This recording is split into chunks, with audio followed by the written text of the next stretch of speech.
Unsa daw ang main causes sa pterygium eye or pugita sa mata?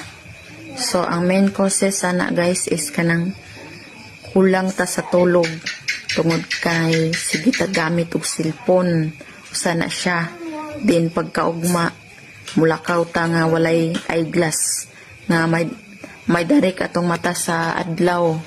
So ang UV light sa adlaw nga mo igo sa atong mata, samawan atong mata, usa na siya nga maka-cause og pugita sa mata. Din kini pong hangin or mga abog, usa na siya nga cause. So ang tambal ana guys is una, artificial tears or topical lubricating drops. Din ikaduha, pwede ng eye ointments. Then ang ikatulo, katong eye drops na with steroids, mao na siya.